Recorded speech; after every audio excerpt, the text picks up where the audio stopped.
Beneath the Louvre, in a vault, most visitors will never see a curator lifts a clay cylinder with both hands. The clay is darker than you expect. Denser, too.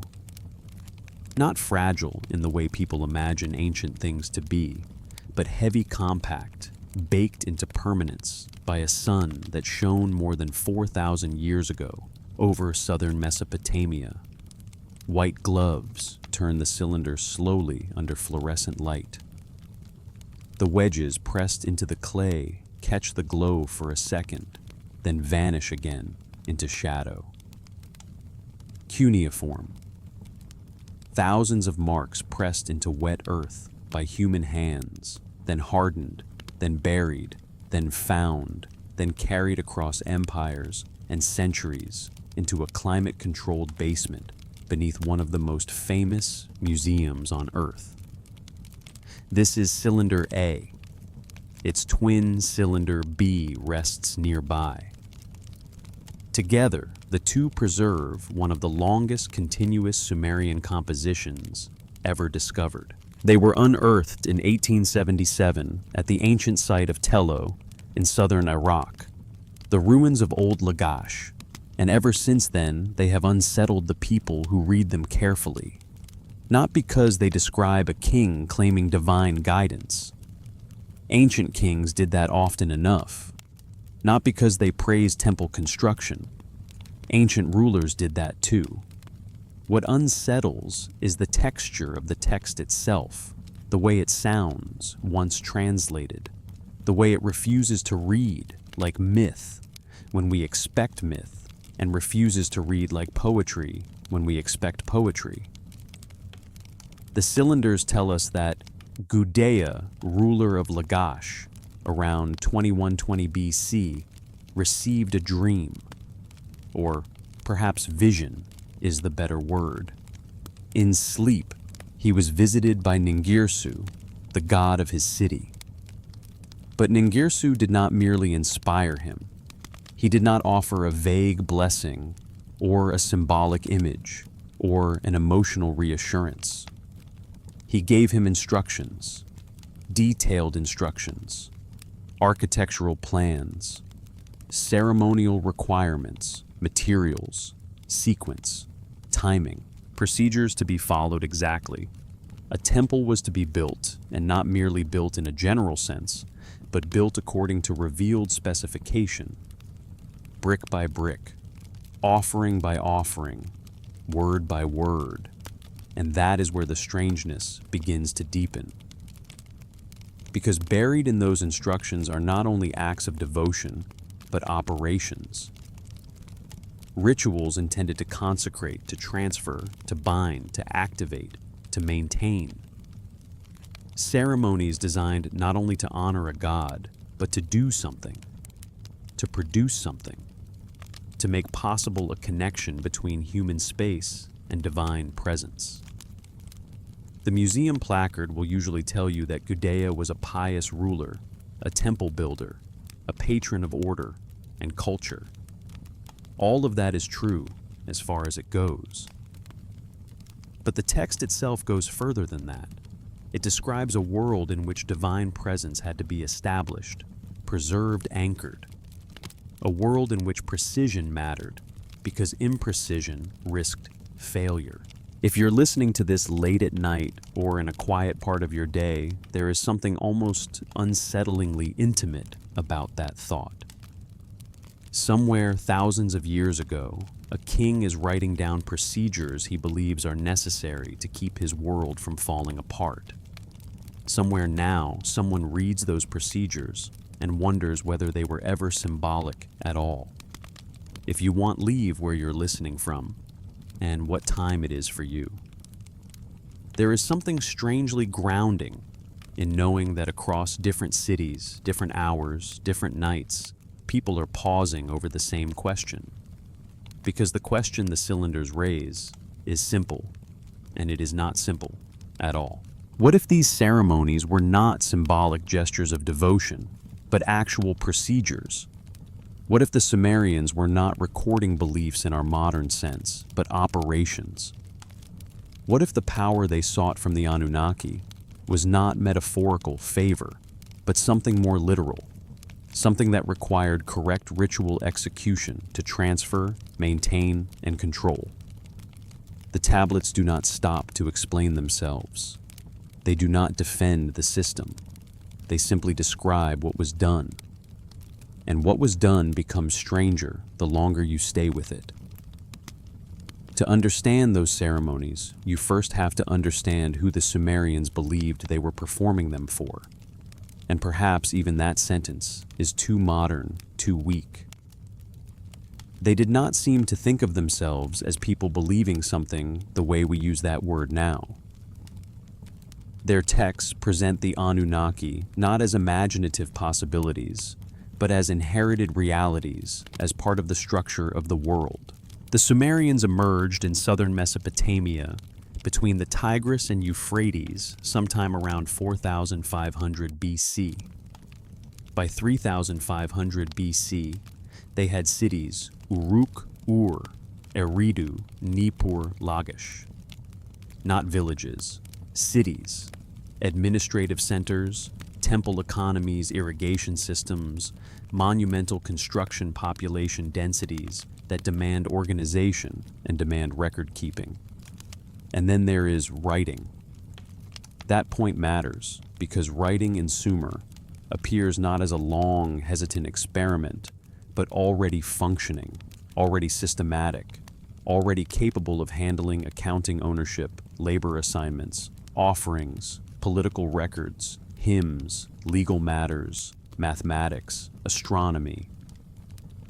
The earliest tablets from Uruk, around 3,400 BC, are already part of a workable system. It is as though the mechanism arrives not half-formed, but formed enough to begin. The Sumerians themselves had an explanation for that flowering. They said it had been given, taught, passed down by the Anunnaki. The term appears again and again across Mesopotamian texts over millennia. However scholars debate its exact boundaries, the pattern remains consistent. The Anunnaki are a council of divine beings associated with decision judgment, kingship, decree. They meet, they assign, they govern. In the earliest material, they are not distant abstractions. They walk in gardens, they sit in assemblies, they issue instructions, they father children, they dwell in particular places, they require service. And so, the temple becomes central, not as ornament, not as symbol, but as residence. Each major city has its deity, each deity its house. The king's primary duty is maintenance of that house. Build it, restore it, provision it, preserve it. Not merely because piety demands it, but because the text suggests the city depends on it. If the temple is neglected, the god leaves. If the god leaves, the city falls. In laments over destroyed cities, this sequence appears again and again. First the gods depart, then the walls fail, then the people scatter. The Sumerians did not seem to treat that as metaphor. They treated it as cause and effect. And that raises the first of many difficult questions. If the gods were omnipotent in the later theological sense, why would they need temples? Why statues? Why food? Why fixed rituals at fixed times with fixed materials? Why the endless insistence on procedure? The texts do not stop to answer that directly. They simply assume it. They proceed as if divine presence operated within conditions, as if powerful beings still required interfaces, channels, vessels, maintenance. Which means that before we even reach the darker ceremonies, before sacrifice, before substitution, before blood, we are already standing inside a different picture of reality. A picture in which the divine is not everywhere equally. A picture in which presence must be made local, sustained, renewed. And once you begin there, the next step follows almost inevitably. Because if divine presence required maintenance, then somebody had to know how that maintenance worked. And in Sumer, that knowledge had a name: the me. The road to reading Sumer did not begin in Sumer. It began on a cliff. In the 1830s, a British officer named Henry Rawlinson found himself in Persia staring up at the Behistun inscription, a vast royal text carved high above the ground, far above easy human reach. The inscription belonged to Darius the Great. Reliefs showed the king standing over bound captives. More important than the image, though, was the text itself. It appeared in 3 scripts. One was Old Persian, partially deciphered. The others were not. Rawlinson spent years copying the inscription, often at physical risk, suspended against the cliff, tracing marks that had survived wind and empire and time. By the 1840s, the key began to turn. Old Persian could be read. That unlocked the multilingual structure of the inscription. One of the other scripts proved to be Elamite. The third was Akkadian, written in the same wedge-shaped cuneiform that had first appeared in Mesopotamia long before Darius. And as more texts emerged from excavations in Nineveh, Babylon, Nimrud Nippur, and the southern sites of old Sumer scholars began to notice something unexpected. Akkadian tablets often contained passages in an older language, a language unrelated to Akkadian preserved inside scribal tradition. The Akkadians called it Emegir, the native tongue. We call it Sumerian. That decipherment changed more than philology. It changed the size of the ancient world. Because once Sumerian could be read, what emerged was not a fog of primitive myth, but a civilization, speaking in procedures, tallies, hymns, contracts, rituals, observations, inventories. The University of Pennsylvania excavations at Nippur alone recovered tens of thousands of tablets. Many were practical: grain receipts, labor rosters, land allocations. But many were literary, historical, religious. And again, mixed in with hymns and stories, came ritual texts. Not vague invocations, not generalized praise. Procedures, step by step. Gather these materials, arrange them like this, speak these words, perform these actions, expect this result. That is the rhythm that keeps surfacing. And the more often it appears, the harder it becomes to dismiss it as decorative language. One tablet published from the Babylonian scholarly collections preserves a ritual in exactly that procedural style. Materials sequence outcome. It reads less like devotion than instruction, less like symbolic theater than operation. The question it presses on the reader is one the text itself never quite asks, because the text never seems to doubt its own framework. If a ritual is only symbolic, why must it be so precise? Why this wood and not that wood? Why this timing and not another? Why this wording in this exact place in the sequence? Precision matters when something is supposed to work. That becomes even more interesting when the text begins speaking of the me. The word resists easy translation. Scholars render it as divine powers, divine decrees, foundations of civilization, essential capacities. None of those is quite sufficient. Because the me in the text are not only qualities, they are treated like things, things that can be held lost, transferred, granted, taken. Kingship is a me, priesthood is a me, wisdom, judgment, warfare, metalwork, writing music, lamentation, sexual union, truth, falsehood, even aspects of social order and disorder. The lists vary, but the underlying pattern remains. The me are the operative components of civilization itself. The most famous account of their transfer appears in the story usually called Inanna and Enki. The setting is Eridu, ancient city of Enki god of the Abzu, the subterranean waters, the deep source beneath the world. Inanna journeys there from Uruk.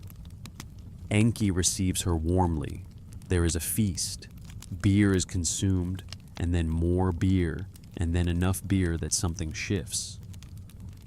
Enki begins giving Inanna gifts, not ornaments, not compliments, me, in sequence, in groups, again and again. Offices of priesthood, kingship, crown, throne, heroism, wisdom, the arts of building and metalwork, and writing and music. The powers to judge, to counsel, to rejoice, to lament, more than 100 in all. Then Inanna loads them onto her boat and leaves. That image lingers because it is so awkward for symbolic interpretation. If the Emi are only abstractions, why does the text describe them as cargo? Why does Enki panic when he sobers? Why send a messenger to retrieve them if nothing functional has moved? Why pursue Inanna stage by stage across 7 stopping points? If this is merely a poetic way of saying Uruk inherited prestige from Eridu, the usual scholarly reading is political, a myth explaining cultural transfer, the rise of Uruk, the relocation of civilizational authority. That may well be part of it, but even within that reading, the text still insists on something moving, something that matters enough to recover. In the Sumerian imagination, civilization is not spontaneous. It is not self-generating. Its capacities come from elsewhere. They are distributed, granted, possessed. If lost, something vital is lost with them.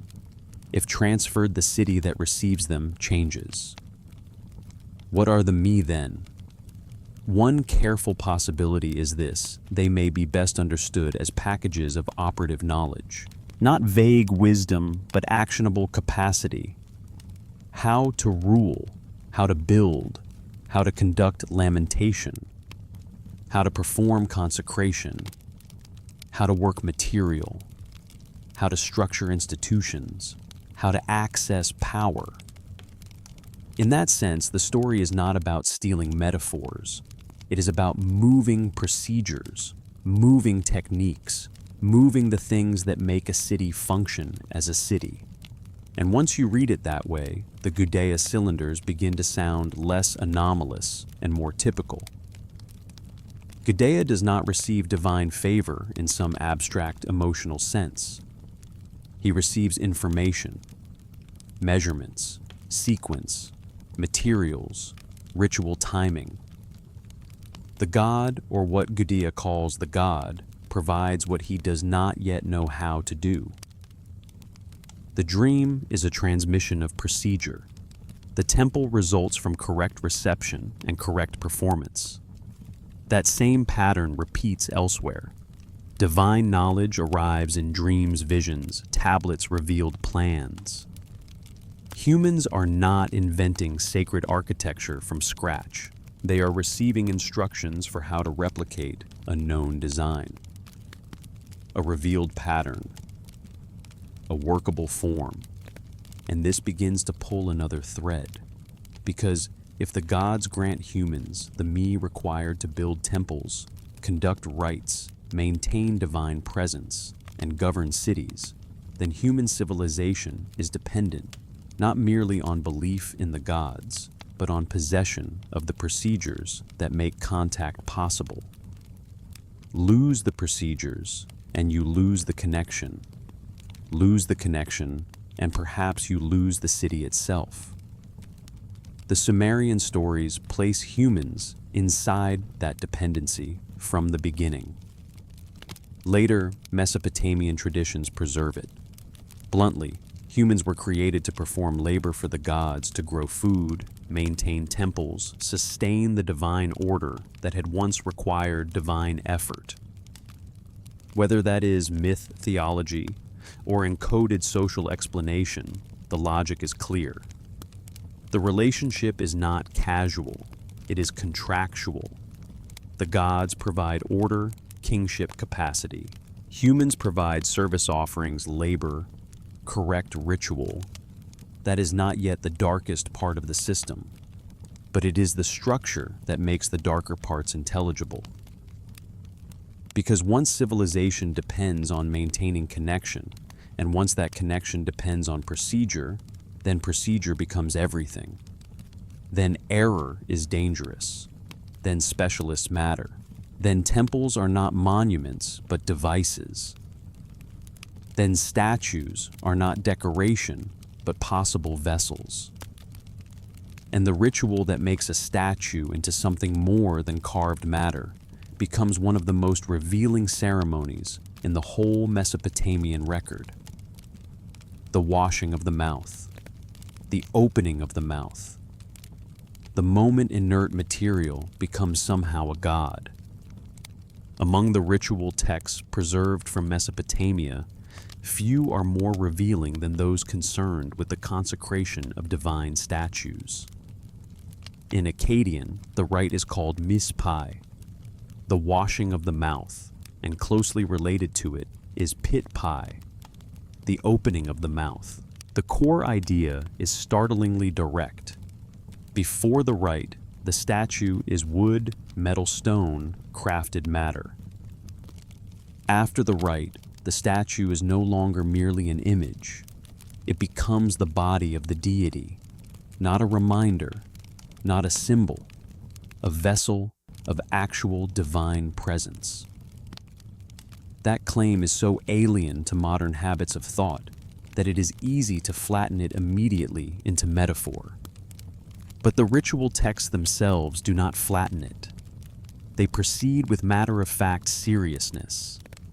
The god will see through the statue's eyes, hear through its ears, receive offerings through its mouth, dwell in the temple through this material form. If the rite is not performed correctly, that transformation does not occur. The temple remains empty. The statue remains what it was. That language matters. Because it shows, again, the same pattern correct procedure is not ornamental. It is causal. The ceremony extends over 2 days and involves multiple specialists. The statue is purified repeatedly. Its earthly manufacture must be erased. The contamination of human workmanship is not denied but removed. Hands carved it. Tools shaped it. A workshop housed it. All of that must be ritually stripped away before divine habitation becomes possible. The mouth is washed. The senses are opened through contact with ritual instruments. Incantations are spoken at precise points. Plant materials such as cedar, cypress, tamarisk appear in prescribed order.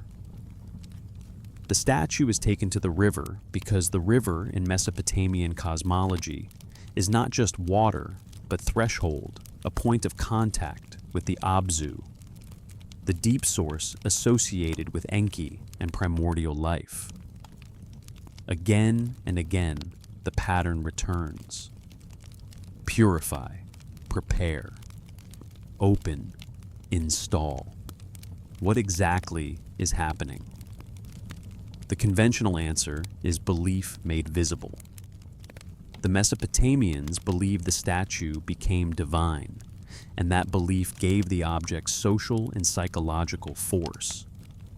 On that view, the ritual worked only insofar as the community accepted it.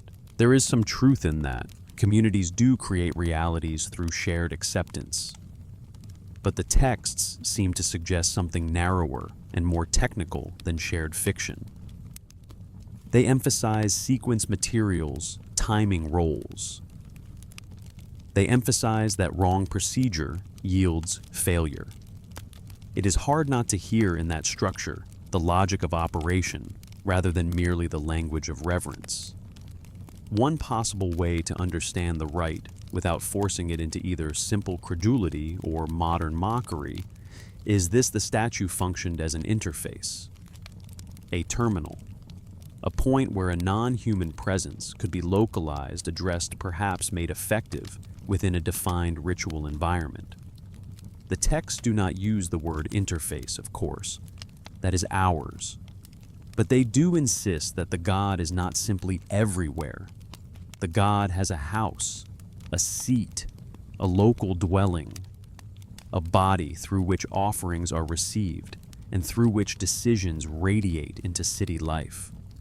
The statue is not the whole god. It is the point of focused presence.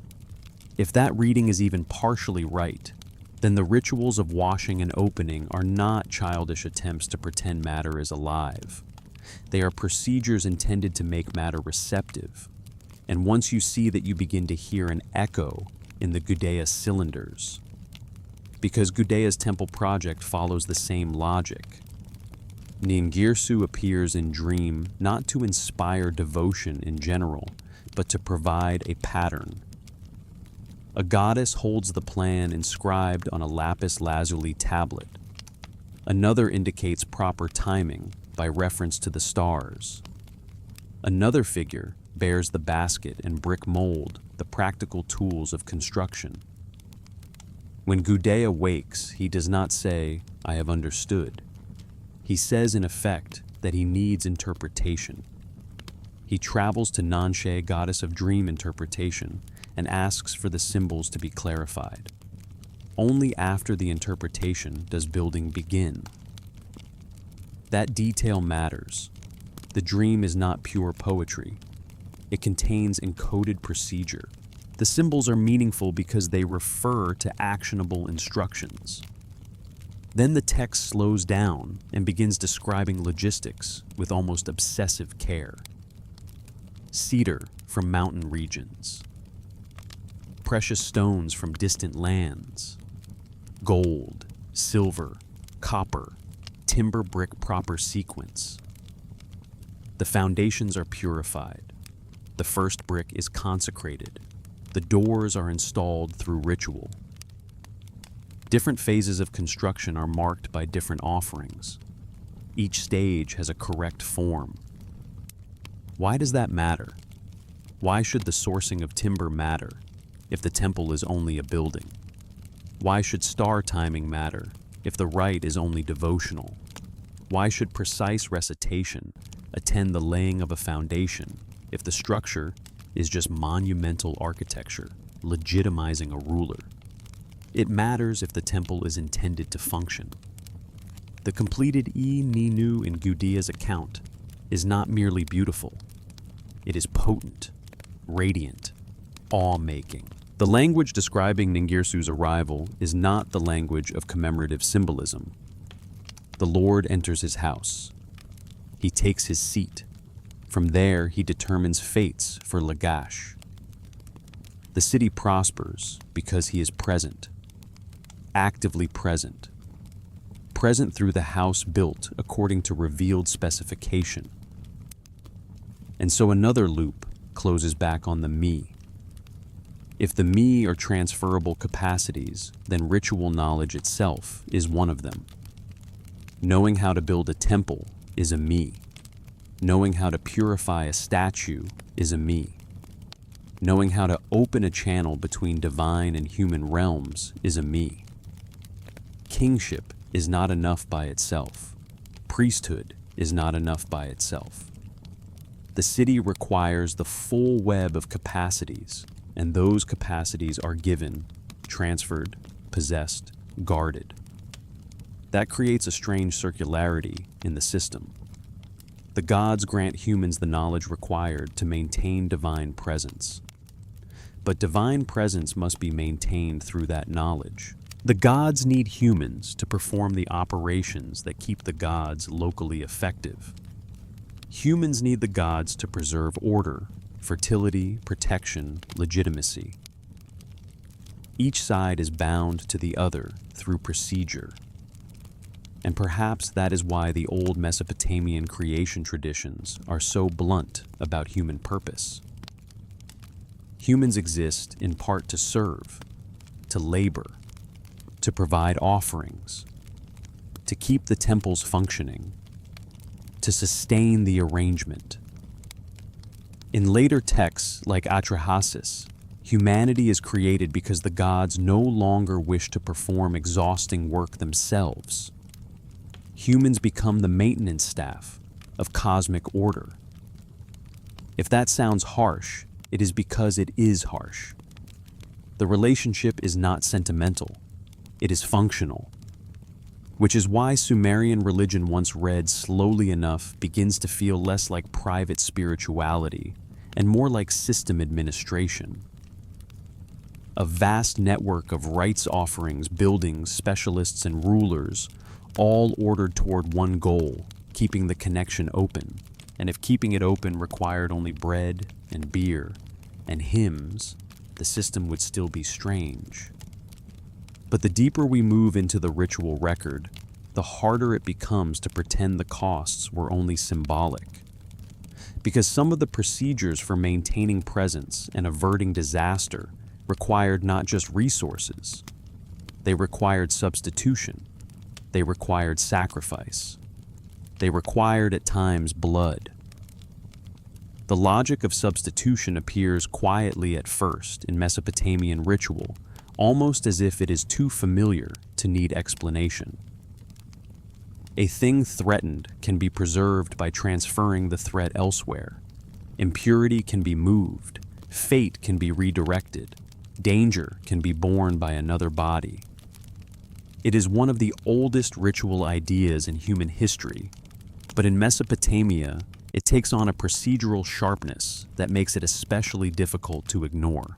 Before getting to the most famous substitute ritual, though it is worth pausing again with Gudea, because the cylinders prepare the ground for everything that follows.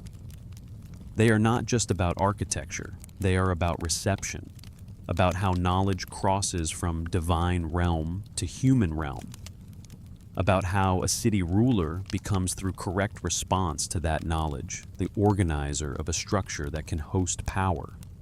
Gudea is not presented as a genius architect. He is presented as a recipient. That distinction matters. He seeks a dream oracle. He purifies himself.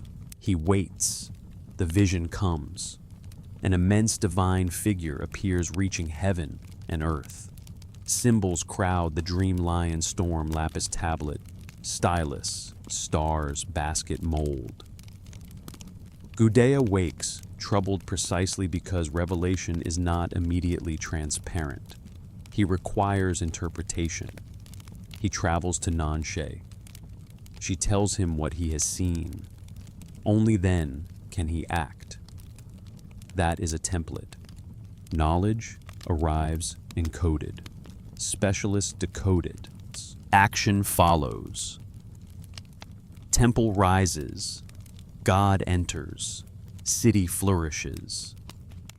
The same template structures other forms of Mesopotamian power.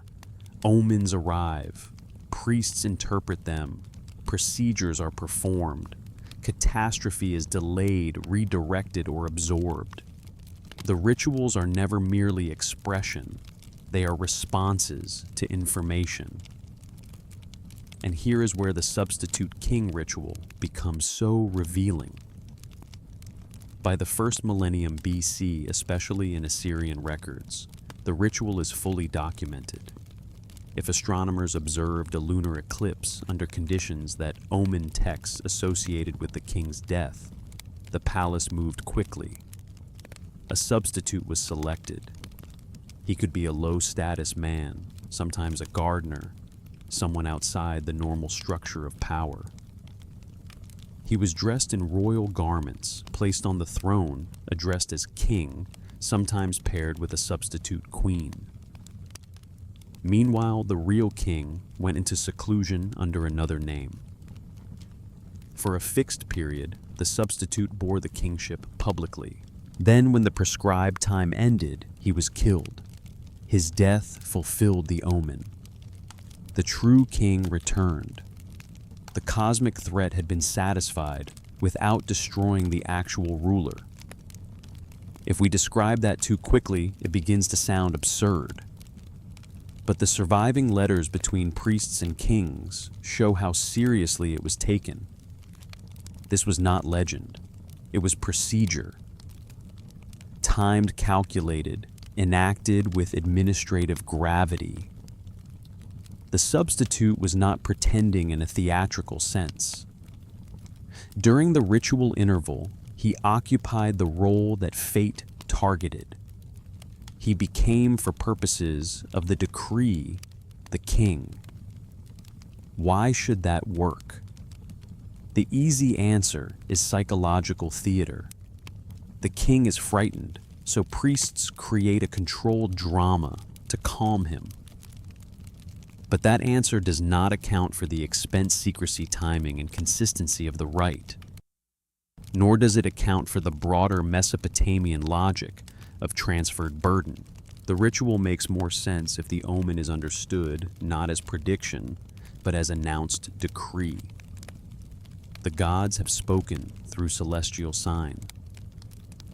A king must die. The system cannot simply refuse the decree.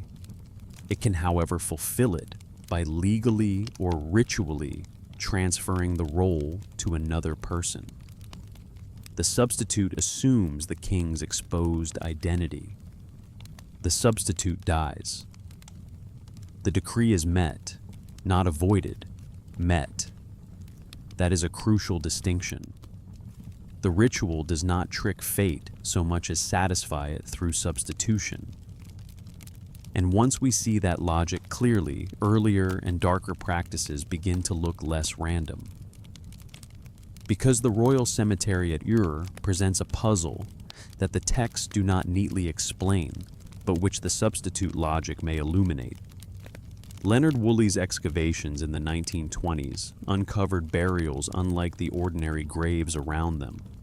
Elite tombs, ramps, chambers, death pits. In the most famous, the Great Death Pit, dozens of attendants lay in ordered rows, adorned, arranged, apparently killed, as part of the burial event itself. Musicians, guards, women wearing elaborate gold and lapis headdresses, oxen and drivers, bodies placed as though ceremony continued even in stillness. The standard explanation is that they were sent to serve the ruler in the afterlife. That may be true as far as it goes. But in the Sumerian context, the practice remains odd. Human sacrifice on this scale is not broadly characteristic of Mesopotamian religion across all periods. It appears sharply locally, then fades. The texts mostly do not discuss it. The archaeological reality is clear, but the written explanation is thin, so we are left asking what function the rite served. If kingship in Sumer was not merely political office, but ritual office, if the ruler mediated between city and gods, if the ruler held capacities granted from above and enacted through temples below, then the death of such a person was not only a personal loss, it was a systems problem, a rupture, a severed conduit. The elaborate burial might then be understood not as decorative cruelty, but as an attempt to preserve function across death. The attendants become part of the ritual apparatus. Their sacrifice anchors continuity. The ruler is not sent into a private afterlife alone, but transferred with a retinue configured to maintain role status and perhaps operative connection in another domain. That is speculative.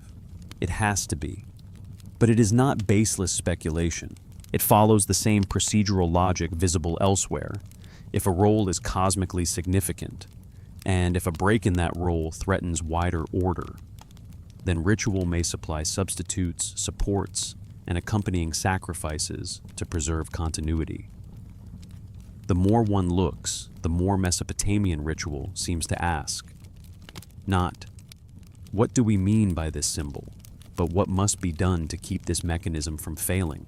And mechanisms, even sacred mechanisms, have costs. Those costs become visible not only in death and royal substitution, but in the use of human bodies as channels of power in life. Because one of the central rites of kingship in Sumer did not involve bloodshed, at least not in the same way, but it did involve another form of subordination, another form of instrumentalization, another procedure by which divine power crossed into political authority. The sacred marriage. A king, a priestess, a goddess represented, or perhaps present. A union staged at the new year, not for romance, not for fertility alone, but for transfer. Transfer of kingship, transfer of legitimacy, transfer of the me. And once again, the language of the texts is far less shy and far more concrete than later readers often wish it were. In Uruk, one of the oldest cities in the world, the temple of Inanna stood at the center of a ritual economy that joined sexuality, sovereignty, and divine power into a single ceremony. The complex was called the Iana, the House of Heaven. It was not merely a place of prayer. It was administrative center, sacred precinct, storehouse, political theater, and ritual machine. Within it stood the Gipar, the residence associated with the high priestess. And it is there, in the textual imagination at least, that one of the most charged ceremonies in Sumerian religion was enacted, the sacred marriage. The texts describing this rite do not hide behind coyness. In hymns associated with the courtship of Inanna and Dumuzi, the language is erotic, explicit, agricultural, and bodily at once. Inanna speaks desire openly. Dumuzi answers not as a distant devotee, but as king and consort. The language of plowing field, wet ground, body readiness union is not a veiled metaphor invented by later readers. It is in the text itself. The act being described is sexual intercourse. The usual interpretation is that the king, representing Dumuzi, united with a priestess representing Inanna during the New Year festival. Through that union, the kingship was renewed, fertility ensured, legitimacy affirmed. On one level, that is already enough to show the centrality of ritual embodiment in Sumerian thought. But the texts suggest more than pageantry. They suggest transfer. Inanna grants the king the crook and staff. She speaks favorably of him before the higher gods. She makes his throne firm. She grants good reign. She gives kingship. That language is not decorative. It is operative. Before the rite, the man is not fully what he will become. After the rite, he is invested. Did the Sumerians believe the priestess literally became Inanna during the ceremony? The evidence is not explicit enough to answer in a clean modern way. But the texts do not frame her as merely an actress. They frame the rite as transformative. Something real changes. Power is not merely dramatized. It is conveyed. That matters because it fits the wider pattern we have already seen. The consecrated statue becomes a vessel. The temple becomes a house. The revealed plan becomes a functioning structure. The substitute king becomes, for ritual purposes, the true king long enough to bear fate. In each case, role and reality are not neatly separable. Correctly performed ritual does not just symbolize a condition. It creates the condition within the operative logic of the culture. So, in the sacred marriage, the priestess may best be understood not as performer alone, but as conduit. a trained human body prepared to host or channel divine presence for a limited ritual interval. The king unites with that presence physically. Through that union, he receives not a sentiment, but authority. Me of kingship, capacity to rule, permission to function in office. And if that reading is even partly right, the ceremony becomes darker the more seriously we take it. Because the priestess's individuality begins to recede into function. Her body serves the transfer. Her consent in the modern ethical sense becomes difficult to locate inside a system where the stability of kingship and city order depend on the rite being enacted. What later readers sometimes romanticize as sacred sexuality may have felt from within the structure less like liberation and more like obligation. A human body used as instrument in maintaining cosmic and political order. That does not make the rite unreal. It makes it costly in a different way. And cost is the recurring shadow behind all these ceremonies. By now, a pattern should be visible. Divine presence requires maintenance. Kingship requires transfer. Omen threats require substitution. Temple function requires consecration. The city survives not through spontaneous piety, but through correctly executed procedures that keep larger powers in alignment. The rituals differ in tone and form, but beneath them runs the same assumption: power does not originate with ordinary humans. It descends or arrives or is granted and can only be held under conditions. That is why the temples mattered so much. Not merely because religion mattered, but because the temples were the locations where these transfers, consecrations, feedings, and renewals became possible. The god lived there. The statue operated there. The priesthood maintained there. The king was legitimized there. Omens were read and answered there. Sacrifices, offerings, purifications, lamentations all converged there.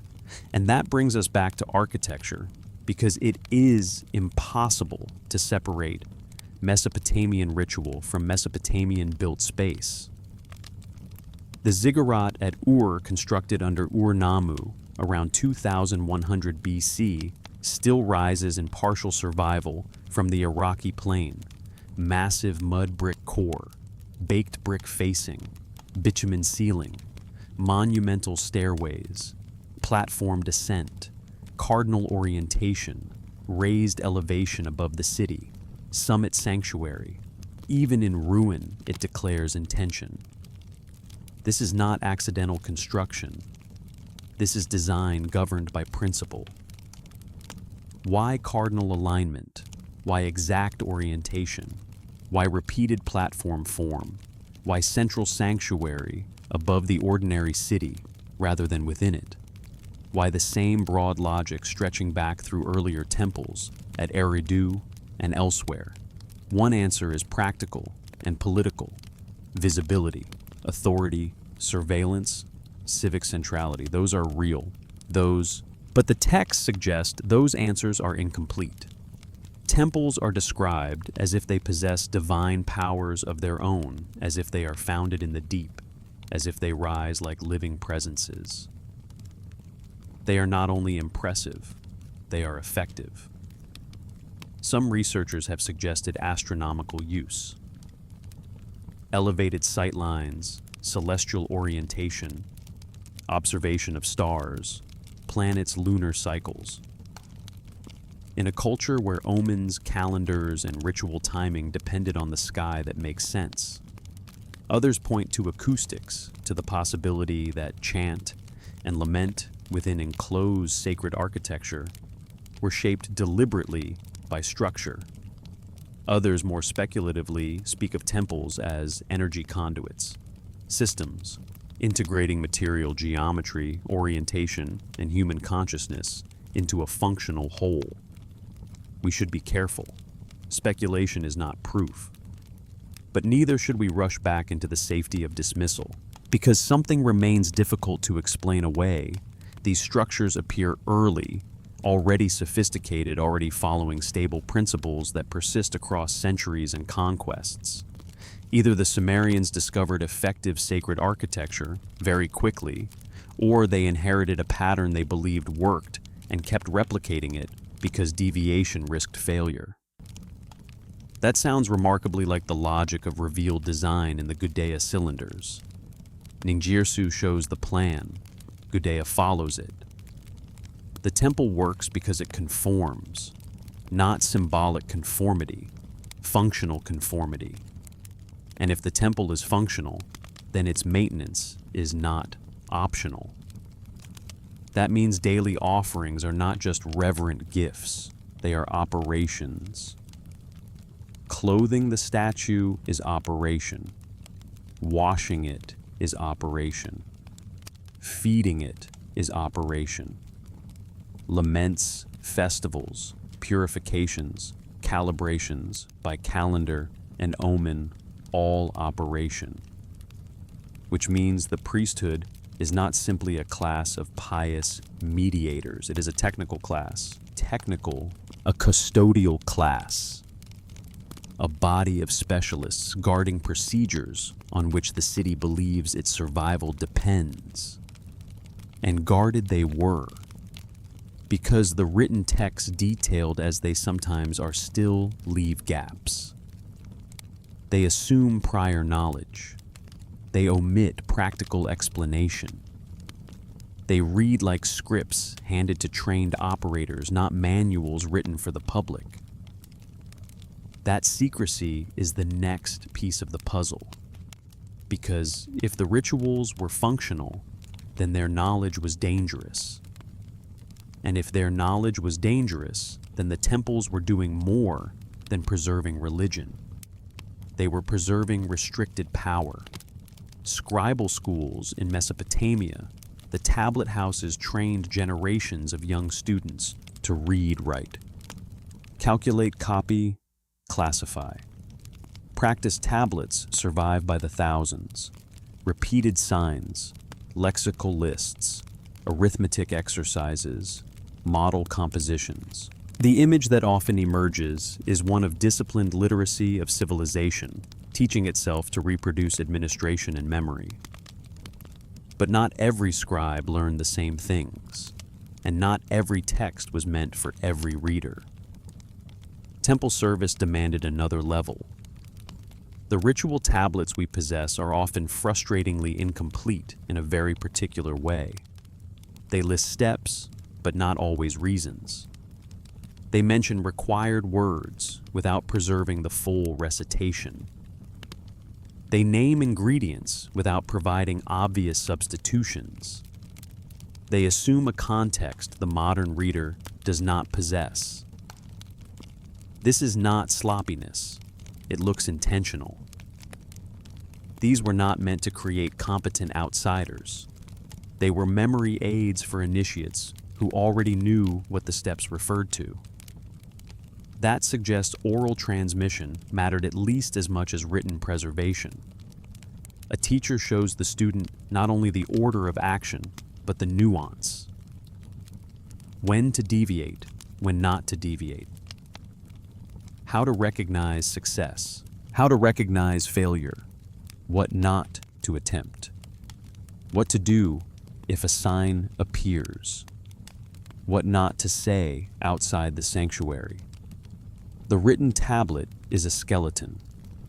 The living procedure resides in trained bodies. Temple hierarchies reflect that specialization. Different kinds of priests handled different functions. Purification, lamentation, omen, interpretation, incantation, exorcism, healing, recitation. No single category of priest simply did religion. Each managed procedures within a larger system. The Baru interpreted omens. The Ashipu handled purification. and exorcistic operations. The lamentation specialists sang the city's grief into ritual form. Others oversaw offerings, garments, calendars, installations. Sacred knowledge was partitioned. Why guard it so carefully? The familiar sociological answer is power. Restrict knowledge and you secure your necessity. Priests become indispensable, communities dependent. There is truth in that. Institutions always defend their monopolies. But that answer alone does not fully account for the pattern, because restricted knowledge can also indicate danger. Some procedures are guarded not only because they empower the initiated, but because misuse has consequences. The analogy is imperfect, but clear enough. Not every manual belongs in every hand. If Mesopotamian rituals actually produced effects, the participants considered real, whether social, psychological, political, or something harder to name, then training mattered. You would not want untrained people attempting consecrations, substitution rites, or omen responses carelessly. You would not want false statues installed as divine bodies. Illegitimate kings appropriating sacred transfer procedures. Private persons manipulating rites intended for public stability. Restricted transmission becomes in that context not only hierarchy, but containment. And so the temple begins to look increasingly less like a house of generalized worship and more like a workshop of specialized operations. A place where people trained from childhood learned how to maintain channels, preserve patterns, read signs, enact transfers, and keep the civic divine system stable. The texts do not use modern language for any of this, but their procedural density invites it. This is why the architecture matters again. The ziggurat and temple complex are not simply backdrops. They are part of the procedure. Height orientation sanctuary, placement threshold, sequences, restricted access, inner and outer courts, summit chambers, river processions, all of its structures, who can go where, when, and for what. The building is a ritual instrument, a designed path of approach, a layered separation between ordinary human traffic and concentrated sacred operation. The temple hymns underline this with language that is both poetic and strangely concrete. A house rising from the waters. A house red like the midday heat of heaven. A house whose shadow extends over the cultivated land. A house endowed with powers. Those hymns praise, certainly, but they also describe the temple as an active presence, not inert architecture, but inhabited and effective structure. That is why conquerors often preserved the temples even when they took the cities. Empires changed, languages changed, dynasties fell, yet many rituals continued with surprising continuity. Sumerians, Akkadians, Babylonians, Assyrians, later powers too, all inherited and re-performed versions of the old procedures. If the system were only local superstition with no practical effect, why preserve it so carefully across so much political change? One answer is cultural conservatism. Another is administrative utility. Both matter. But the scale of continuity still presses the question, what did they think they were preserving, and why did it seem worth preserving? Perhaps because cities with functioning temples appeared to prosper. That does not prove the gods were literally present. It does prove that temple systems correlated with order, irrigation, labor, coordination, legitimacy, redistribution, literacy, and social cohesion. But once again, the question returns in a loop. Were the rituals effective because they connected the city to divine power? Or did they create the organizational conditions under which cities prospered and therefore seem divinely protected? The Sumerians would not have separated those two explanations cleanly. For them, the organized city and the present god were not alternative accounts. They were one fact seen from two sides. That is difficult for modern readers because we are trained to split symbolic from practical religion, from administration, prayer, from technology. Mesopotamian texts do not respect those splits. A ritual can be liturgical and operational at once. An offering can be worship and maintenance at once. A priest can be bureaucrat and technician at once. A temple can be monument and machine at once. And if that is right, the darkest rituals cannot be dismissed as fringe survivals of primitive violence. They are part of the same procedural world as statue consecration and architectural alignment. Blood sacrifice, sexual transfer substitution, mass burial, all become extreme cases of a general principle when the system is threatened. The system consumes what is required to preserve itself. This is what makes the substitute king ritual so disturbing in retrospect. The chosen man's individuality vanishes into role. For a short interval, he is king because the procedure requires him to be king. Then he dies because the procedure requires a king's death. The rite is coherent within the system. Horrifying, but coherent. The same may be true of the death pits. The same may be true of the sacred marriage. Human beings become functions because the city depends on maintained contact and maintained order. The rituals that modern people call dark are dark partly because they reveal the logic beneath the whole structure without softening it. Power requires transfer. Transfer requires vessels. Threat requires substitutes. Divine presence requires maintenance. Maintenance requires labor. Sometimes that labor is total. And what of the daily life of ordinary people inside such a world?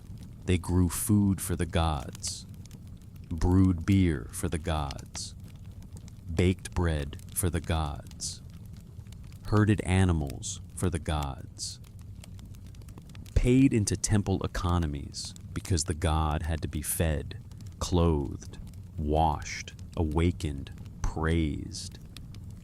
This was not a side activity. It was woven into the life of the city, which means that to understand the ceremonies fully, we cannot stay only in sanctuaries and royal texts. We have to look at the economic weight that sustained them. Because if divine presence was maintained every day, someone paid for every day. And the tablets, once again, are painfully clear about that. Temple economies in Sumer were not abstract religious ideas. They were measurable systems. Administrative tablets from cities like Uruk, Lagash, Nippur, and Ur. Record animals delivered grain, allocated beer, distributed labor, assigned garments, issued land-managed offerings, tallied. These are not mystical documents. They are bookkeeping, which is precisely why they matter. Because they show, in a way, hymns alone cannot the scale of material investment required to maintain divine presence. A monthly record of offerings to Inanna at one temple lists sheep, lambs, cattle, bread, beer dates, dairy grain. 1 month, one goddess, one sacred center. Multiply that across a city, across multiple cities, across generations, and the sheer volume becomes difficult to overstate. A significant portion of agricultural production moved through temples. Bakers, brewers, shepherds, herders, Field workers, textile workers, administrators, cooks, cleaners, singers, lamenters, and priests were all bound into the system. The familiar scholarly explanation is redistribution. Temples gathered resources and then redistributed them as rations, wages, loans, support. That is true. Temple institutions were major economic actors, but redistribution does not erase the religious frame. The text described the offerings not as taxes to a bureaucracy, but as food for the god. The daily feeding rite was treated seriously. Morning hymns woke the deity. Water was offered for washing. Garments were changed. Food was presented. Beer was poured. Incantations invited the god to eat. The statue did not visibly consume the meal, of course. Later, the food was removed and redistributed. But the ritual language maintained that the god had in some sense received it. Satisfaction mattered, faction, quality mattered, quantity mattered. Neglect angered the deity. Insulting offerings risked consequences. Once more, we are confronted by the same double reading. On one level, this is ideological economy, a way of moving resources through a legitimized system. On another, it is maintenance. The city feeds the god because the god's presence sustains the city. Remove the offering cycle, and the whole relation is endangered. That logic is easier to understand if we think again in terms of operational systems rather than modern devotional interiority. The daily rites are not emotional gestures. They are care routines. The statue is clothed not simply because the god deserves respect, but because the vessel must be maintained. The sanctuary is cleaned because contamination matters. Offerings arrive because presence must be renewed. Festivals recalibrate larger cycles. Lamentations repair disruptions. Purifications address breaches. The god's house functions because people service it. And that service was not always freely chosen. Temple labor could bind lives for generations. Children were dedicated. Families belonged to temple service. Captives could be assigned to temple work. Women entered roles the texts describe in formulaic terms, and later readers debate under categories like sacred prostitution. But however precisely those roles are defined, the point remains: bodies were placed into systems larger than themselves and justified by reference to divine necessity. Individual autonomy in the modern sense was not the organizing principle.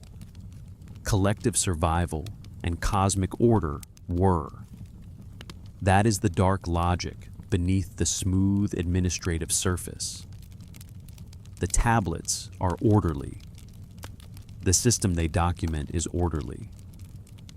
But order has a price. It always has a price. In Sumer, the price was economic first, then social, then bodily. The city survives by sustaining the gods. The gods remain by being sustained. Therefore, whatever the system requires becomes justified. This is why the rare but shocking extreme rites cannot be separated from ordinary temple maintenance. The Great Death Pit is not an alien eruption in an otherwise gentle framework. It is an intensified expression of the same structure. So is the substitute king ritual. So is the sacred marriage.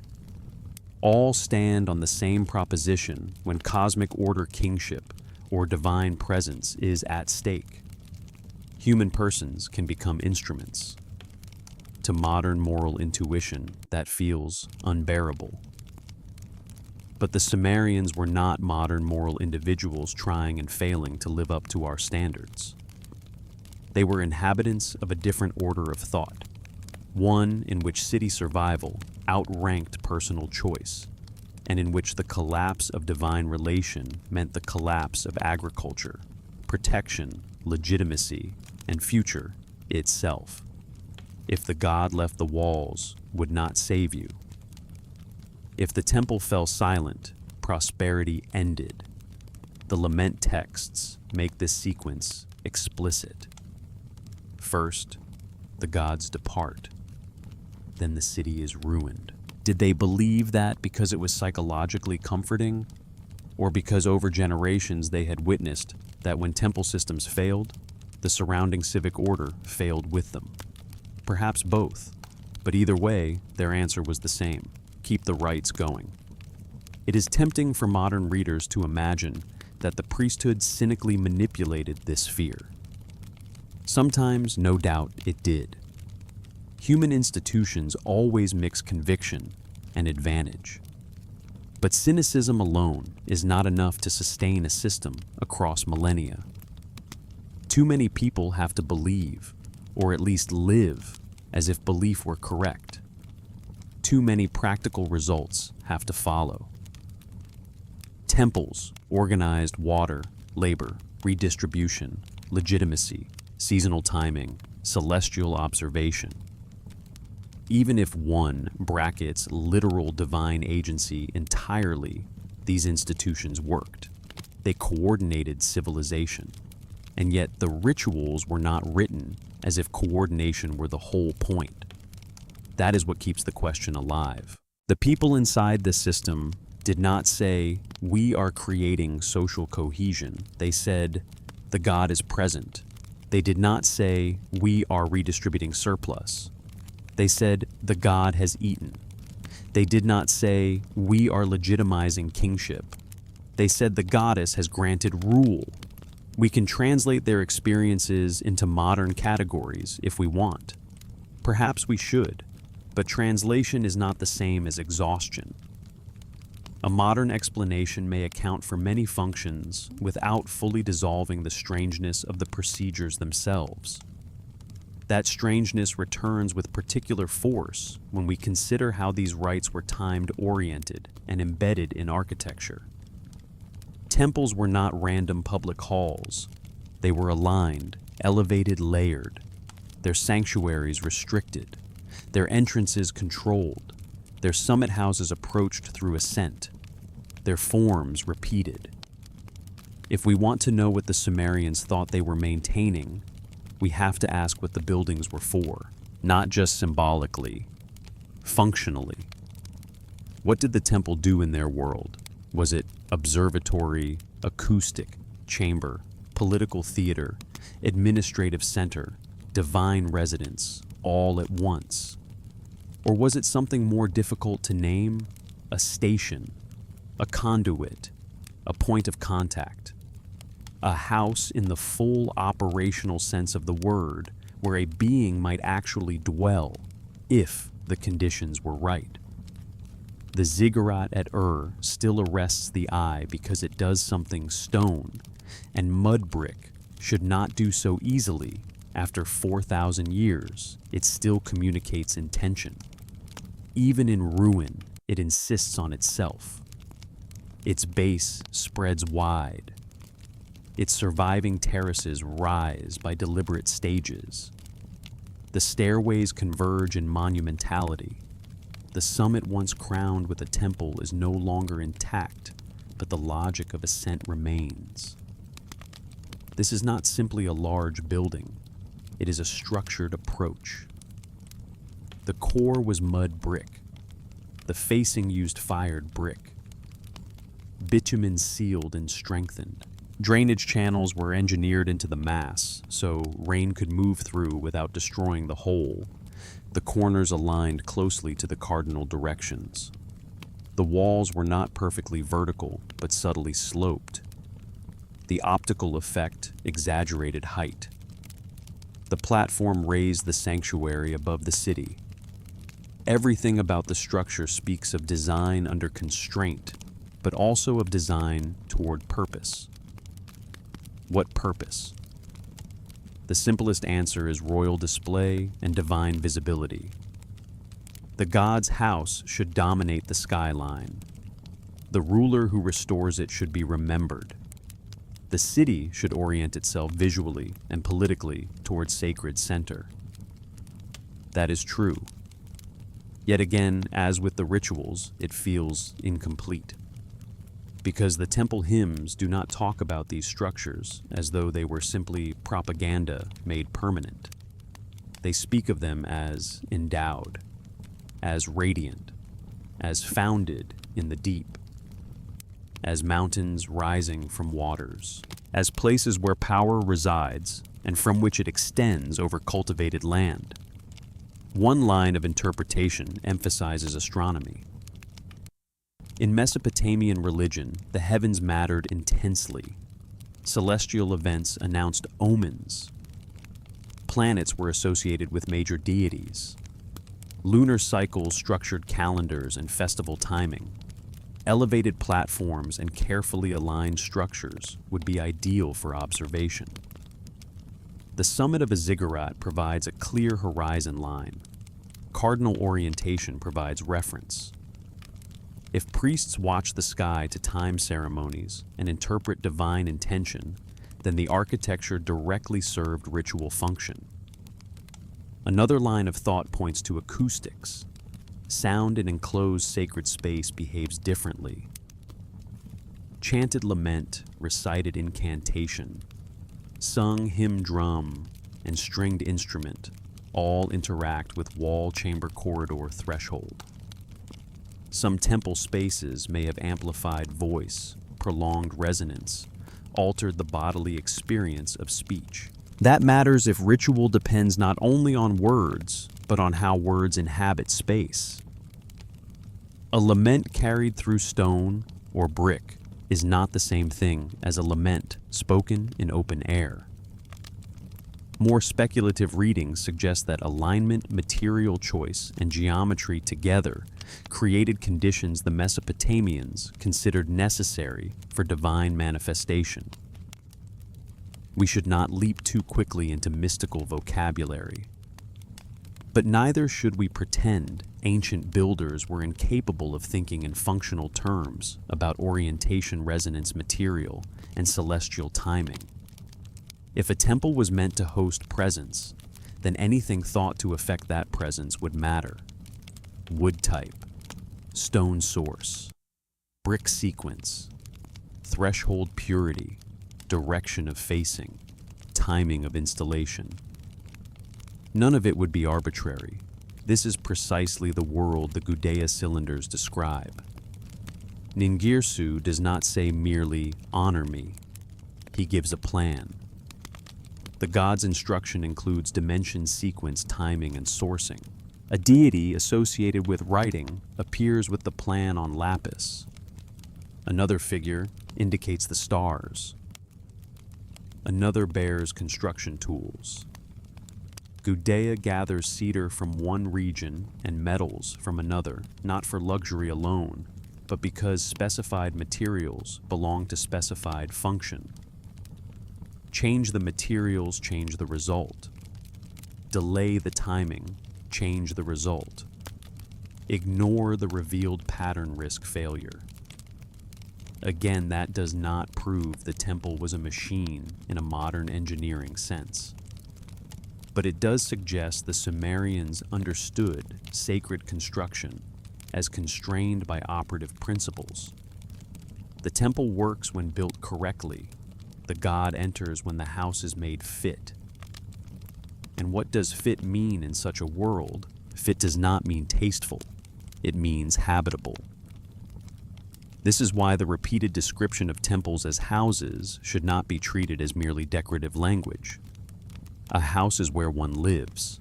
A house is where one returns. A house must be maintained. It has doors, thresholds, furnishings, food, garments, routines. That is exactly how Mesopotamian cult worked. The deity was awakened, washed, dressed, fed, praised, and put to rest. The sanctuary was not a memorial to a distant abstraction. It was the residence of a present power. If all of this was only symbolic, It was symbol sustained with extraordinary consistency. If it was more than symbolic, then the temple was the central technology of Mesopotamian civilization.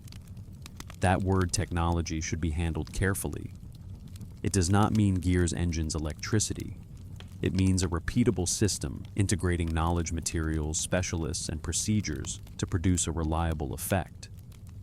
In that sense, temple ritual absolutely qualifies.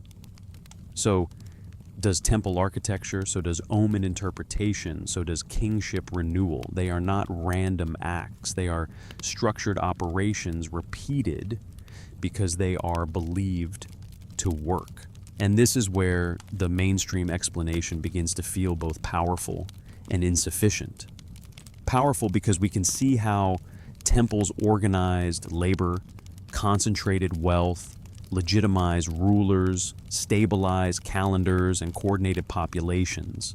Insufficient because the people performing the rites did not describe themselves as engaging in civic management. They described themselves as keeping the god present.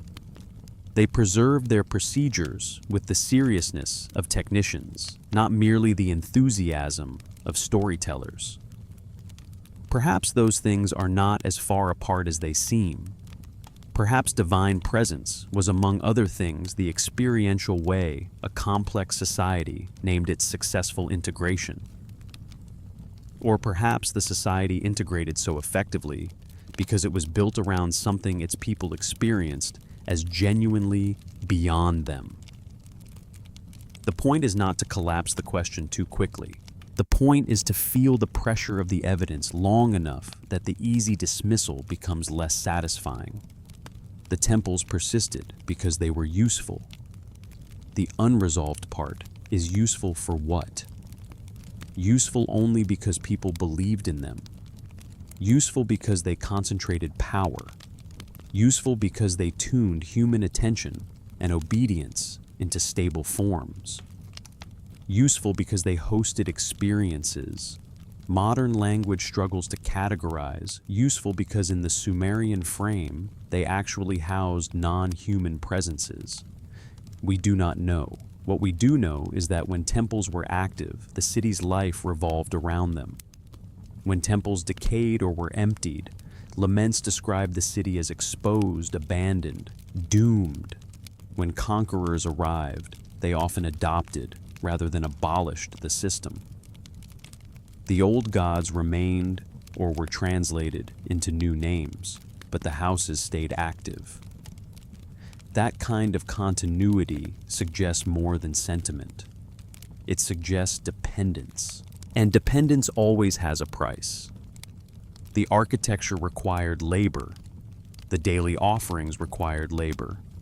The festivals required labor. The priesthood required years of training. The gods, whether real in the literal sense or real in the institutional sense, were expensive to keep. Which means the final question is not only what the temples did, but what the whole system demanded from the people who sustained it. Because by the time we reach the end of the surviving texts, one thing is impossible to avoid. Whatever the ceremonies accomplished, they did not come cheaply. The cost of divine presence in Sumer was counted in grain and wool and beer and animal flesh. It was counted in labor assignments, ration tablets, woven garments, cleaned courts, maintained canals, fired bricks, timber hauled from distant places. It was counted in children trained into service and families bound to sacred institutions. Sometimes more rarely and more darkly, it was counted in human bodies offered replaced buried or used as vessels in rites larger than themselves. It is easy to speak abstractly of temple systems. The tablets do not let us remain abstract for long. They insist on quantities. So many sheep, so much bread, so many jars, so many workers, so many days, so many deliveries to the sanctuary. What that means is simple and inescapable civilization in this world, was built around sustaining the gods or sustaining the structures that said they sustain the gods. This is why the ceremonies are so difficult to classify cleanly. Were they religion? Yes. Were they administration? Yes.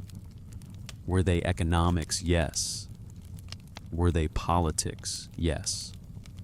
The categories do not separate. The temple is the treasury and the threshold. The sanctuary is the symbolic heart and the functional engine. The offering is worship and ration movement. The festival is liturgy and social integration. The priest is ritual specialist and institutional manager. That fusion is part of what made the system durable. It is also part of what made it merciless. Because once the city understands itself as dependent on maintained divine presence, refusal becomes almost unthinkable. Who would dare withhold bread from the god if crop failure might follow? Who would interrupt consecration if the city's protection depended on a correctly inhabited statue? Who would refuse the sacred marriage if kingship required renewal? Who would reject a substitute right if the king's death could plunge the kingdom into chaos? In such a system, the terrible procedure is not experienced first as horror.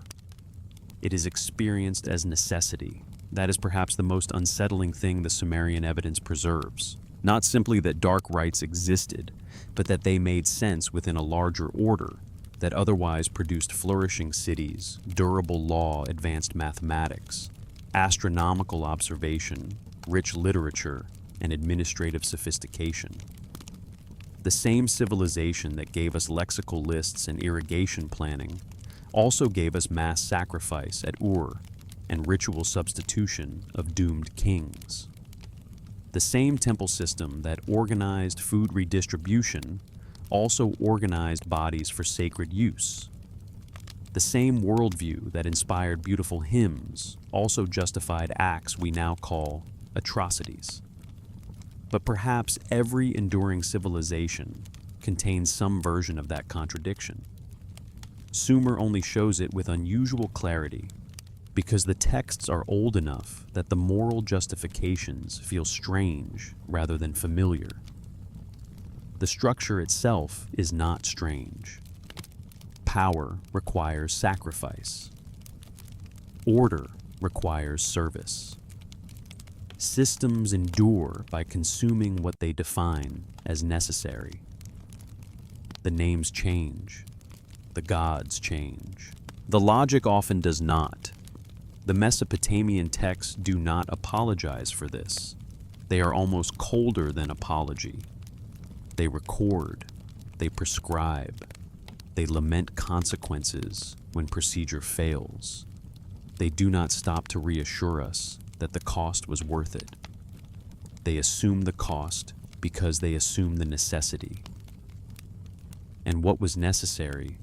Maintaining the relationship with the Anunnaki. Or if one prefers a less literal phrasing, maintaining the system that located civilization's legitimacy, prosperity, and protection in ritually sustained contact with divine power. This is why the question of whether the gods were real can become misleading if asked too quickly. Of course it matters. But even before that question is resolved, another reality is undeniable. The power associated with the gods was real in its social effects. People who stood near that power shaped cities. People who lacked it served. People offered to it disappeared into its machinery. That much is not interpretive fantasy. It is inscribed in texts and graves. Still, the older question returns because it does not rest. Why did the system persist so long with such procedural continuity? Why preserve exact rites across Sumerian, Akkadian, Babylonian, and Assyrian centuries? If they did nothing, why should conquerors adopt the old procedures if they were merely irrational leftovers? Why should temple plans remain bound to revealed pattern? Why should the opening of a statue's mouth matter? Why should an eclipse require a king's substitute? Why should the city fear the departure of the god more than the approach of armies? The mainstream answer remains coherent, because ritual creates cohesion, legitimacy, predictability, hierarchy, social obedience. All true, but perhaps not enough. Because people do not sustain costly procedures for millennia only because they are fooled. Or, if they do, then we are using the word fooled too carelessly. A system that coordinates agriculture, kingship, and social order for thousands of years is not mere delusion, it is effective worldview.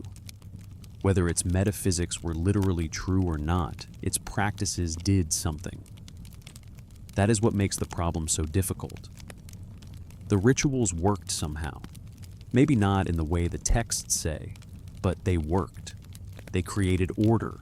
They stabilized expectation. They synchronized people to calendars, rulers, to ceremonies, offerings, to institutions, fear to response crisis, to procedure. They made large populations inhabitable to themselves.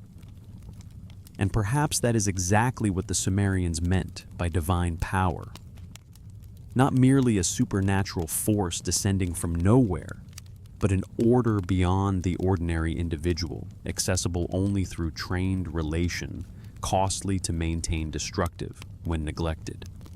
Yet even that possibility does not soften the human toll. Temple labor, inherited service bodies used in rites, sacrificial death, human substitution, exploitation under sacred framing all remain.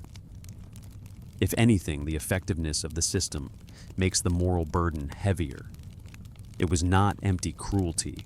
It was integrated cruelty, coherent cruelty.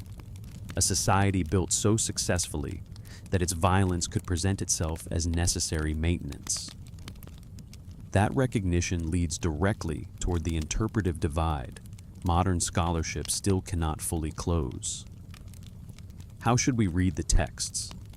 As symbolic mythology from a pre-scientific civilization, as encoded wisdom about psychology, consciousness, and social order, or as preserved procedures from encounters the ancient world experienced as real contact with non-human intelligences.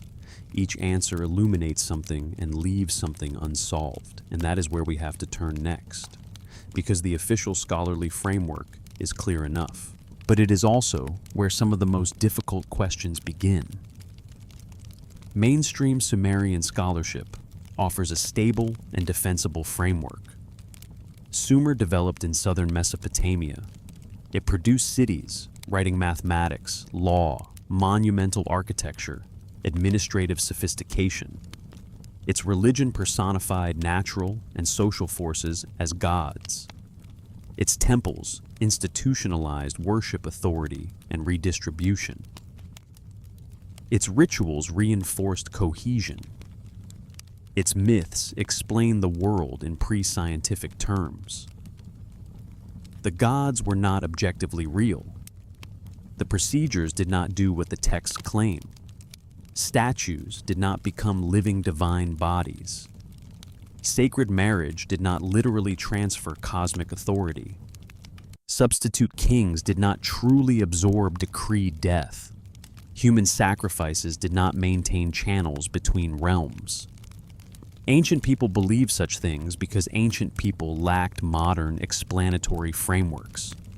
There is much in this view that is valuable. It guards against credulity. It resists romantic projection.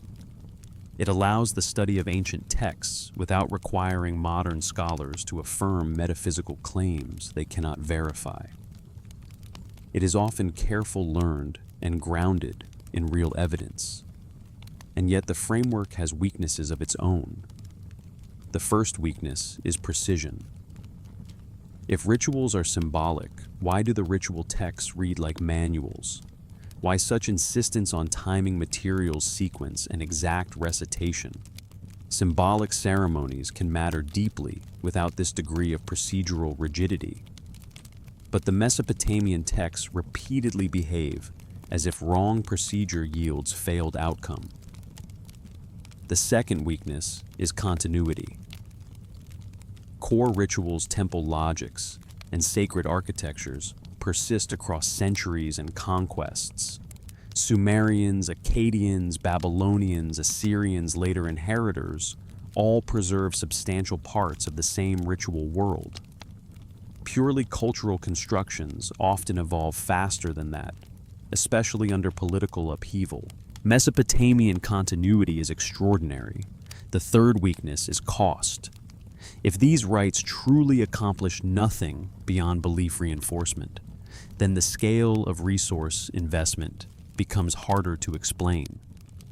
Enormous agricultural output, labor concentration, elite attention, and occasional human sacrifice sustained the system. Of course, institutions can be costly. Of course, ideologies can command sacrifice. But once again, the persistence and coherence suggest people found the costs worthwhile because the system produced results. The fourth weakness is interpretive circularity. Scholarship often says the gods were not real because modern naturalism excludes the real existence of gods, and therefore the rituals cannot have worked literally because gods are not real. That may ultimately be correct, but as method, it can become self-sealing. The texts are dismissed because they say things the framework has already ruled out. So, what happens if, only temporarily, we loosen the frame? Three broad readings emerge. The first is the symbolic one, mythology and personification. On this view, the Anunnaki are narrative forms for powers of nature, kingship, fertility, celestial order, and mortality. Temple rituals externalize social and psychological truths. The sacred marriage dramatizes legitimacy and fertility. The mouth-opening ritual ritualizes human investment in cult objects. The substitute king rite externalizes fear and transfers anxiety onto controlled sacrifice. The system works because symbols organize communities. This view is coherent, but it risks treating the Sumerians as less precise observers of reality than they may have been. The second reading is psychological or spiritual.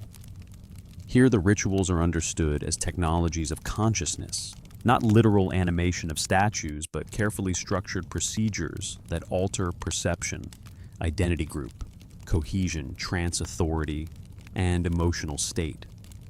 The temple becomes a place where humans encounter intensified forms of meaning. The gods are not simply fictions, but personified interfaces to non-ordinary experience. The sacred marriage transfers power because the rite genuinely transforms how king and community experience kingship. The substitute king resolves existential threat through enacted substitution. The rituals work, but inwardly, through consciousness, not external divine entities. This reading takes the ancient practitioners more seriously than flat reductionism does. Yet it still reframes their literal claims as misunderstandings or poetic wrappers around psychological realities. The third reading is the most difficult for modern scholarship to entertain. It is also the one most aligned with the plain language of the texts. According to this view, the Anunnaki were experienced as real beings. Whether one imagines them as deities, non-human intelligences, or remnants of an earlier advanced civilization, the basic point is the same. The texts preserve memories of actual contact, actual instruction, actual procedures transmitted for maintaining connection after direct presence waned. Temples were built to specifications because those specifications mattered. Consecration rituals were maintained because they opened channels. Kingship rights transferred real capacities. Omen response fulfilled real decrees. The whole system persisted because it was preserving a relationship, however partially understood. This reading has obvious problems. It requires suspending modern assumptions many scholars consider indispensable.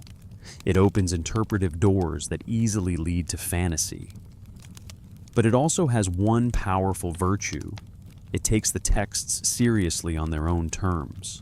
The Sumerians write as if they are recording procedures, not inventing allegories. They write as if the gods are actors, not metaphors. They write as if ritual produces effects, not merely feelings. We do not have to endorse that reading to admit that the texts support it more naturally than they support a purely symbolic flattening.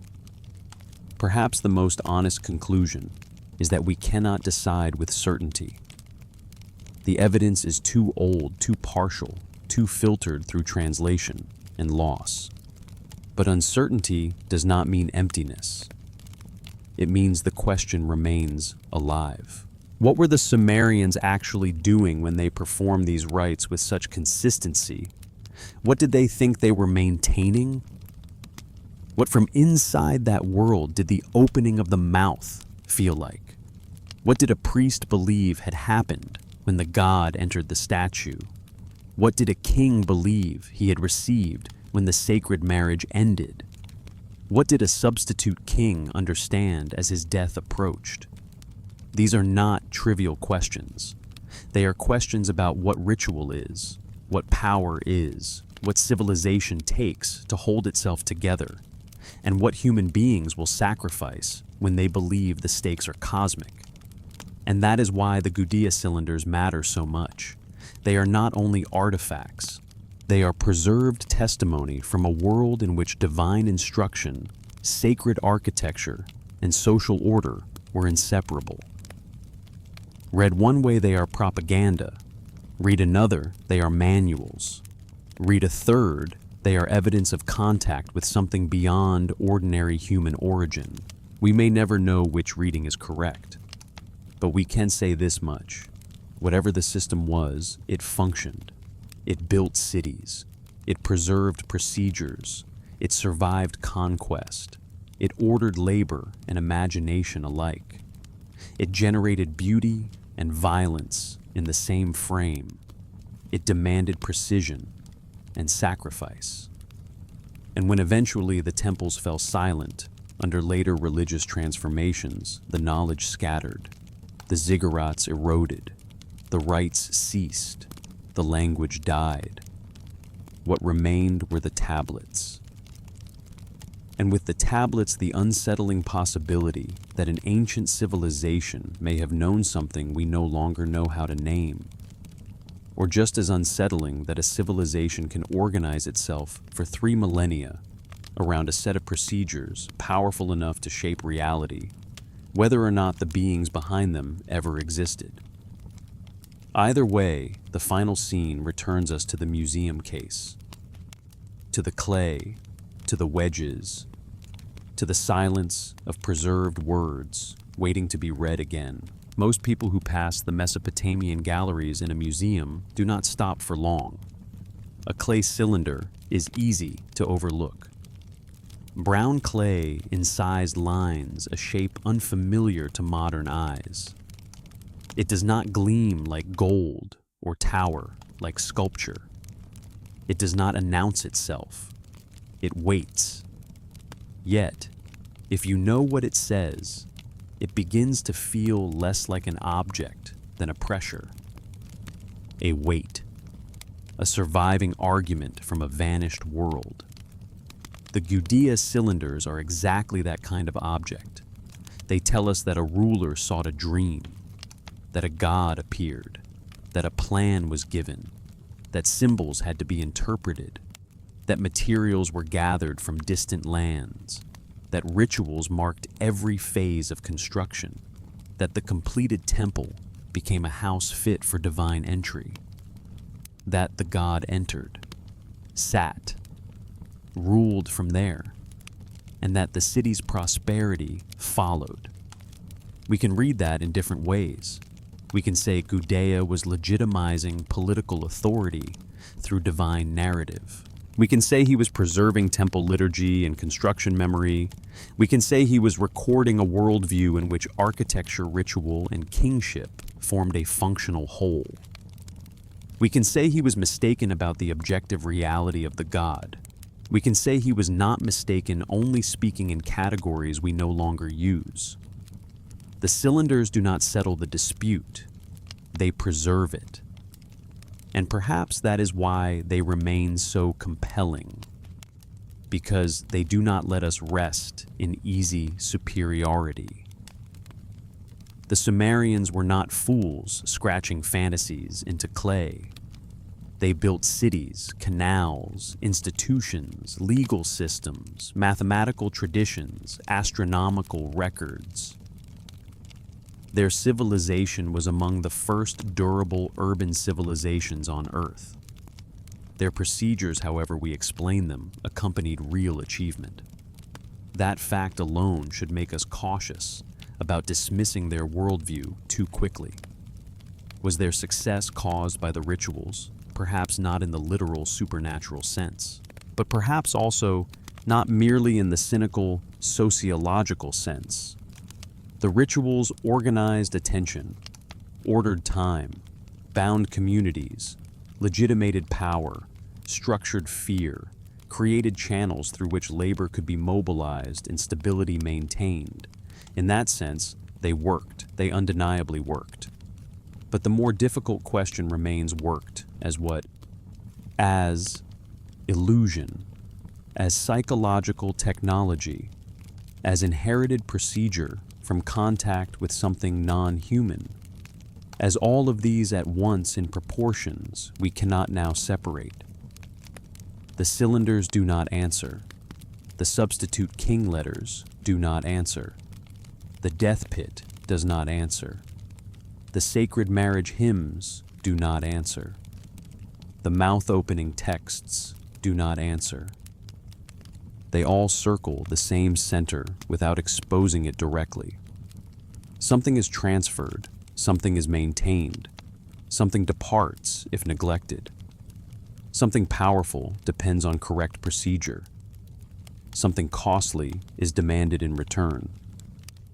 Again and again, the same loop returns.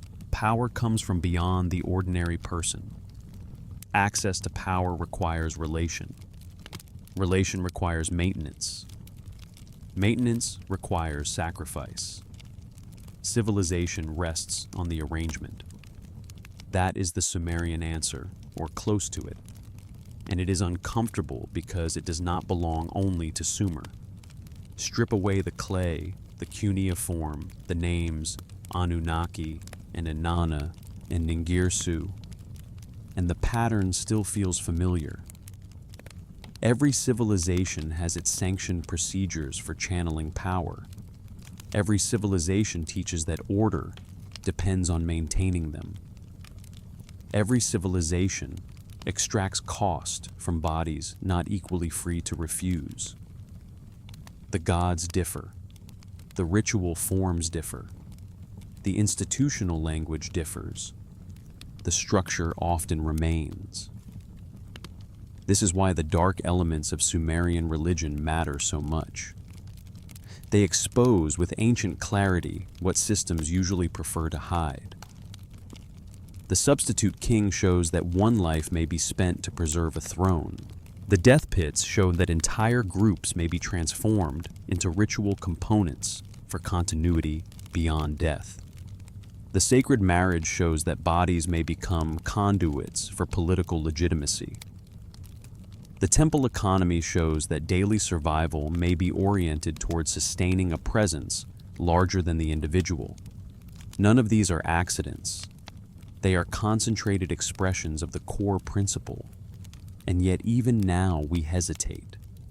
Because to take the principle seriously means admitting that the ceremonies may have done more than symbolize a worldview.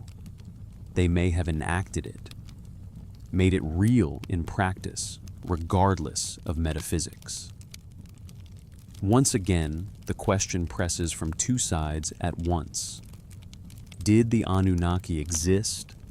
Or did the rituals generate a social reality so powerful that the difference became almost impossible to separate from inside the system? Maybe that is the wrong split. Maybe for the Sumerians, the being and the effect were one. The god is real because the procedures produce his presence, and his presence is real because the city lives differently when the procedures are maintained. We prefer to choose between metaphysics and sociology. They may not have felt the need. What remains undeniable is the seriousness. Deadly seriousness. The people who wrote these texts did not treat them as stories for leisure. They treated them as inherited knowledge about what keeps the world from sliding toward disorder. They built and rebuilt temple after temple on the same sacred spots. They trained specialists to preserve liturgies. They guarded restricted procedures. They poured resources into offerings. They enacted rites that from our perspective seem extreme because from their perspective the stakes were extreme. That is what museum glass can conceal. It protects the artifact, but it also can make the artifact feel tame. The clay rests quietly now. It is dry, safe, inert. But the world it came from was not inert. It was full of maintained tension, divine expectation, civic fear, procedural confidence, ritual danger. The cylinder is silent because the voices around it are gone. Yet the text remains heavy with a confidence modern readers no longer share and can no longer fully dismiss. The king was instructed. The temple was built. The god entered. The city prospered. That sequence is either one of the most effective fictions in history or a report from a world in which procedure genuinely bound human society to powers beyond itself. Either possibility is unsettling, and that brings us to the final return, to the oldest question beneath all the others. What if they were right? Not right in every detail, not right in every literal claim, but right about the thing that matters most, that civilization depends on maintaining a relationship with power, not entirely of its own making, and that relationship can never be costless. The weight of ancient words is not that they answer us. It is that they refuse to stop questioning us. The Sumerians pressed signs into wet clay and then fired those signs hard enough that they outlived kings' walls, empires, rivers, changing course, languages, dying religions, replacing one another.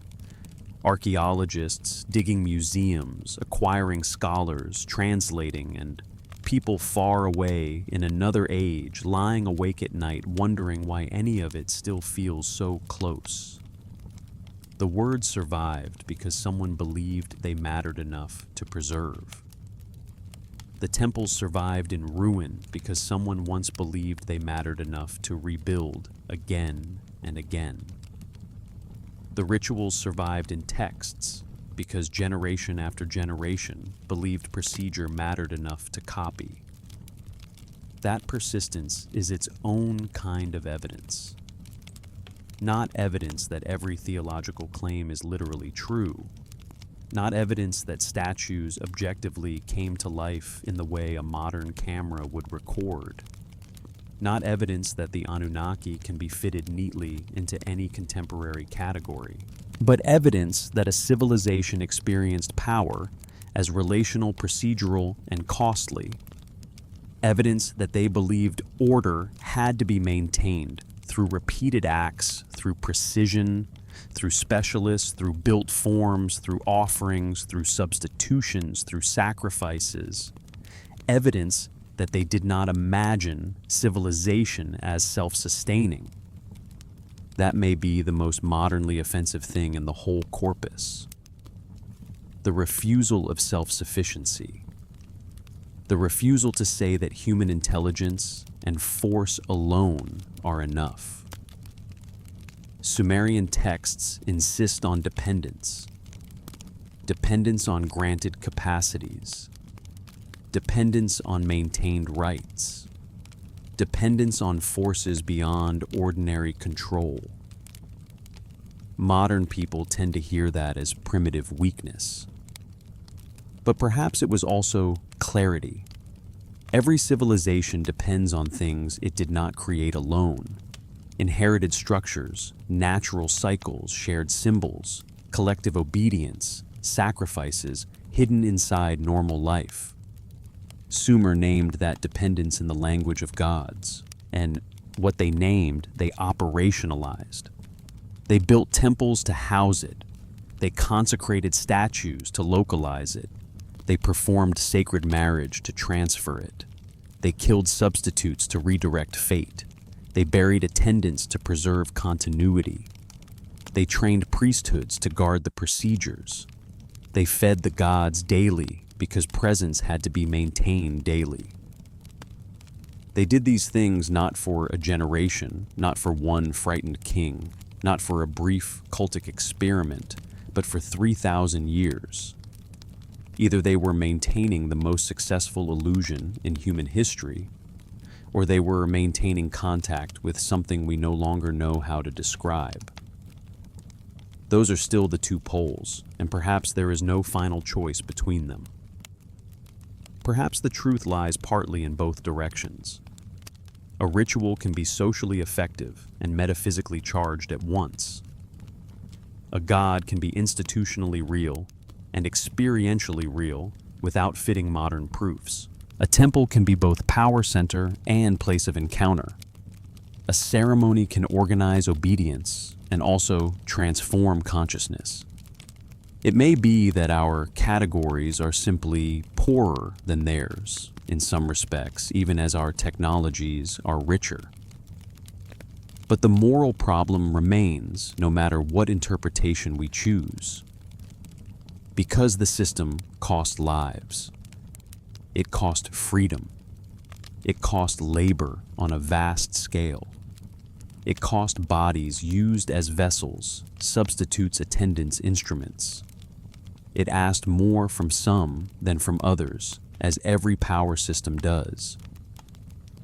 The dark heart of Sumerian religion is not only that it dealt with gods, it is that it made plain what power always tends to do: demand sacrifice and call the demand necessary. That is why the ceremonies still disturb, not only because they are ancient and strange, but because they are recognizable. Different gods, different scripts, different justifications, same underlying bargain. Civilization requires order. Order requires power. Power demands maintenance. Maintenance extracts cost. The people closest to power shape the story of why the cost must be paid. The people farther from power often become the payment. The Sumerians did not hide this well enough for us to miss it. That may be their most honest legacy. The clay preserves what later cultures often disguise: the visible link between sacred order and human expenditure. It shows us a world where the exchange was openly ritualized. Feed the god, maintain the temple. Perform the rite, preserve the city. Refuse, and the god departs. The city falls. Chaos enters. Were they wrong? Maybe. Maybe the gods never existed in any external sense, and the rituals worked only because people believed together strongly enough to create a stable social world. Maybe the temples were brilliant civic machines and nothing more. Maybe the dark rites were cruel extensions of political theology with no cosmic necessity behind them. Or maybe they were wrong in detail and right in principle. Maybe power beyond the individual does exist, whether as consciousness, collective order, sacred presence, or something even less nameable. Maybe accessing it does require procedure. Maybe procedure does require discipline, and sacrifice. Maybe what they called Anunnaki was their best language for forces they genuinely encountered. And that question remains because the evidence remains. The cylinders in the Louvre still sit in their case. The cuneiform signs are still there. The instructions are still there. Build the house. Consecrate the space. Gather the materials. Observe the timing. Perform the rite. Welcome the god. Maintain the presence. The text does not soften itself for modern readers. It does not say this was all only symbolic. It does not say, do not worry, no one really believed this. It speaks with the calm assumption of a world that thought it knew what was required. Perhaps that is the most unsettling part of all. Not that the ancient world was irrational, but that it may have been rational on terms we have forgotten how to recognize. Rational within a larger field of relationship where architecture offering celestial timing and trained ritual were all parts of a practical system. A system built to keep something present. A system abandoned only when other systems replaced it.